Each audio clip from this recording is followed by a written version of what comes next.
Continuando con el tema, que es quizá el más importante en la electrónica básica, que corresponde a los transistores de efecto de campo.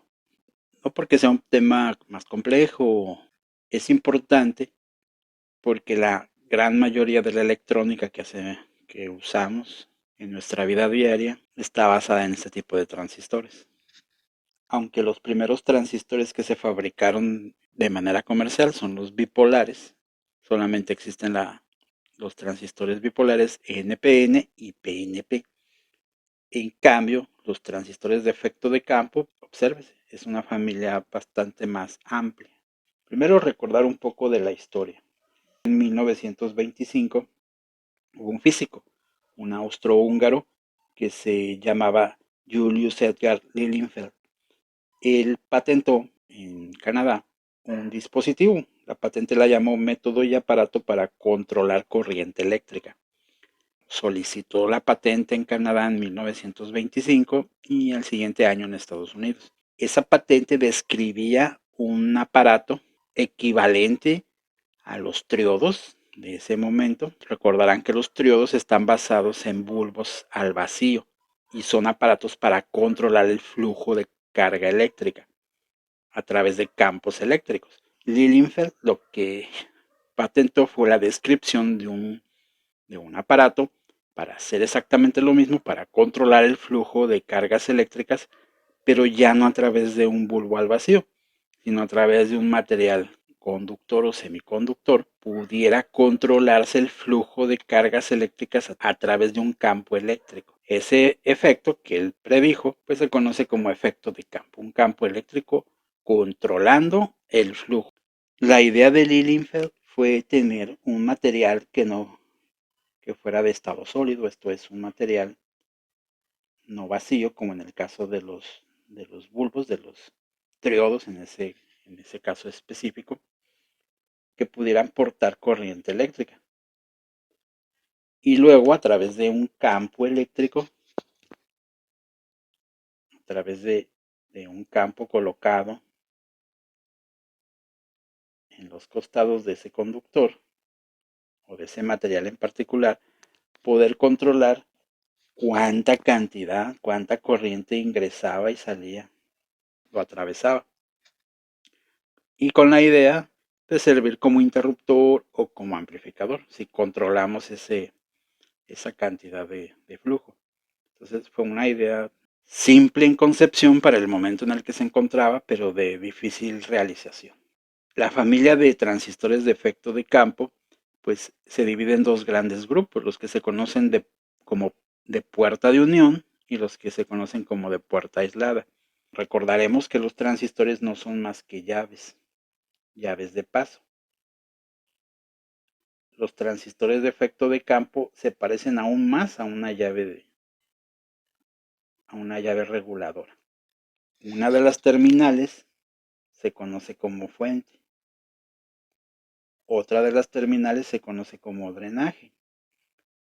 Y la llave propiamente se conoce como compuerta. Entonces, esos transistores se comportan fuertemente como si fuera un sistema hidráulico. Entonces, fuente, drenaje y compuerta. La fuente, pues colocaríamos allí el suministro de cargas eléctricas. La compuerta se encarga de dejar pasar esas cargas eléctricas o impedirlo, la cantidad de cargas que va a dejar pasar. Y el drenaje, pues es las cargas que pasó y es donde pondríamos una carga. Ahora, ¿a qué se refiere entonces con esto? Con transistores de efecto de campo de puerta de unión. Bueno, implica que la compuerta, esa puerta, está unida, bueno, en todos está unido la compuerta al material, obviamente está conectado al dispositivo, pero eléctricamente puede que esté unida o puede que eléctricamente esté aislada. Cuando está aislada, aparenta una gran impedancia, o sea, la compuerta, eléctricamente hablando, está prácticamente aislada de las otras dos terminales. En cambio, en los de puerta de unión, esa compuerta está conectada eléctricamente y uno la puede medir, una resistencia eléctrica entre la fuente y entre el drenaje. Por eso se dividen en esas dos familias. Funcionan ambas familias a través del efecto de campo, que es un campo eléctrico aplicado y que permite o impide o da un grado de permisividad del flujo de cargas eléctricas. Entonces, todas trabajan bajo ese mismo principio, pero se construyen diferente. Los de puerta de unión, pues están estos particularmente, que son los transistores de efecto de campo de unión, así se conocen, transistor de efecto de campo de unión, los JFET. Ese bloque de material que conduce puede ser de material semiconductor tipo N, por eso se conocen como transistores de efecto de campo de unión de canal N. Cuando es un canal N, la compuerta resulta que se hace con un material P, que eso se verá más adelante. También ese material conductor podría ser un semiconductor tipo P, que también conduce. Entonces, cuando se fabrica un transistor de efecto de campo de unión con un canal P, pues en ese caso la compuerta se hace de material N. Esos dos transistores pues se conocen como JFET canal N y JFET canal P. Hay otro tipo de transistor muy similar a los JFET, de hecho se fabrican muy parecido, pero en vez de ser uniones semiconductor-semiconductor, se utiliza una unión de semiconductor y de un metal. Eso es lo que indica su nombre. Transistor de efecto de campo de semiconductor y metal. Son uniones metal-semiconductor del tipo rectificante, con los mismos principios de operación de los diodos de efecto Schottky. Son uniones metal-semiconductor rectificantes. Fabricar un JFET en vez de semiconductor-semiconductor, pues se puede fabricar a través de semiconductor y metal y tiene características pues similares a las de los diodos Schottky, que son velocidades de conmutación mucho más elevadas. Entonces, ese tipo de transistores pues se conocen como MESFET. Por el otro lado están transistores de efecto de campo con la puerta aislada, que como les comento, tienen las tres terminales, pero la compuerta eléctricamente se encuentra aislada de la fuente y del drenaje.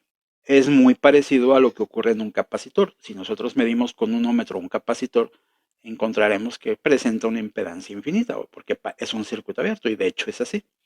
Esto es muy similar, de hecho se forma una gran capacitancia en ese tipo de, de transistores. Hay de dos tipos en esa familia de los de puerta aislada.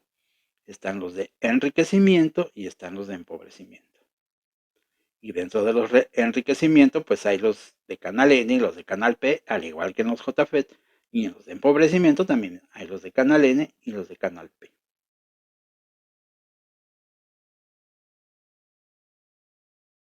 Vamos a ver símbolos. Los símbolos nos hablan mucho de esos componentes. Los JF de canal N, un símbolo, no necesariamente es el único símbolo, como en todo, a veces se mejoran las cosas. Este símbolo que voy a colocar es un símbolo clásico, me agradan más.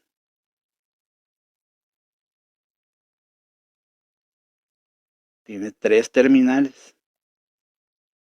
Tiene una terminal que es la compuerta, una terminal que es el drenaje y una terminal que es la fuente.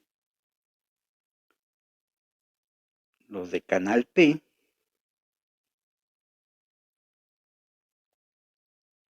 también tienen tres terminales y el símbolo de la flecha me indica el tipo de canal. Drenaje, fuente, compuerta.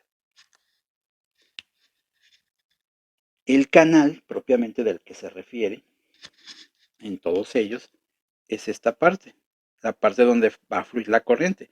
Va a entrar por la fuente y va a salir por el drenaje, si es que la compuerta lo permite. Aquí me indica la flecha porque sigue siendo el símbolo convencional de un diodo, de una unión semiconductora. Me está diciendo que este es el material P y entonces este es el material N y ese es el canal, entonces es un canal N. En el otro pues está al revés, me está diciendo que este es el material N, este es el material P y entonces es el canal P. En el caso de los MESFET son muy similares, cambia un poco el símbolo para reconocerlo. Y también la flecha puede ir para uno u otro lado, dependiendo de cómo se fabricó. También tiene un canal. Los canales son basados en el semiconductor. Y en el caso de los de puerta aislada, un símbolo que a mí me agrada mucho,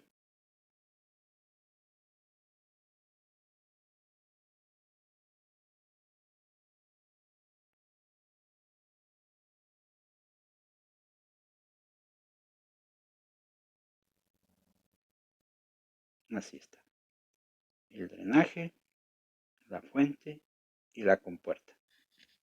Indica ahí que es de enriquecimiento. Esa parte, la parte que se ve punteada, es el canal. En los FET de puerta aislada de enriquecimiento, originalmente no existe el canal. No hay flujo de corriente. Si yo midiera la impedancia entre el drenaje y la fuente, encontraría que hay alta impedancia. No hay manera de que fluya corriente.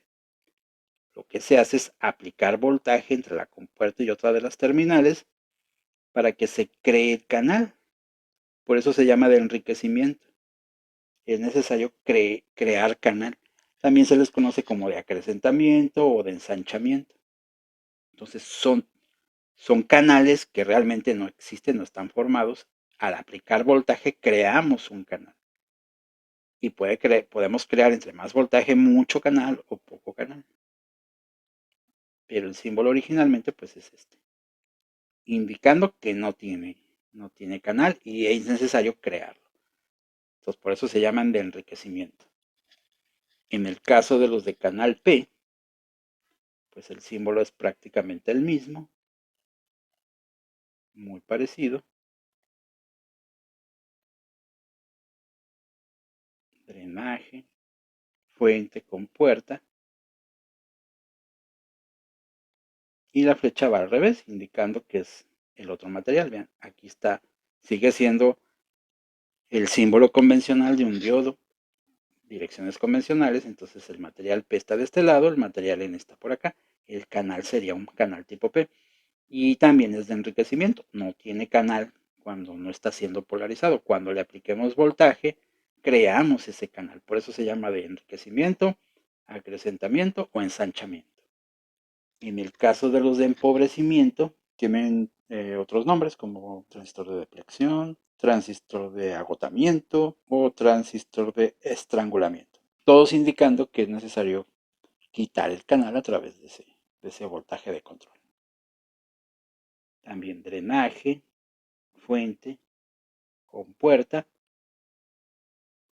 la flecha indicando dónde están los materiales semiconductores. En un extremo es el material N, en el otro es el material P, entonces este es de canal N. Y se dice de empobrecimiento porque ese transistor ya tiene canal, es muy similar a los de unión, ya tiene canal, ya existe el canal. En este tipo de transistores, los JFET, se aplica un voltaje para quitar el canal. Pues los de empobrecimiento, los de puerta aislada de empobrecimiento son muy parecidos, son equivalentes. Ya existe canal. Si yo mido la conductividad, si mido la resistencia entre el drenaje y la fuente, encontraría baja resistencia. Al aplicar voltaje entre compuerta y la terminal que ahí se indica, que es la fuente, lo que voy haciendo es eliminar ese canal, se va desapareciendo. Entre más suba el voltaje, puedo hacer que desaparezca y se convierte como en uno de enriquecimiento, aunque ahí aplique voltaje. Entonces es un transistor en el que fluye corriente o puede fluir corriente, pero al aplicar voltaje puedo cerrar el camino de esa corriente. Y los de canal P pues es lo mismo.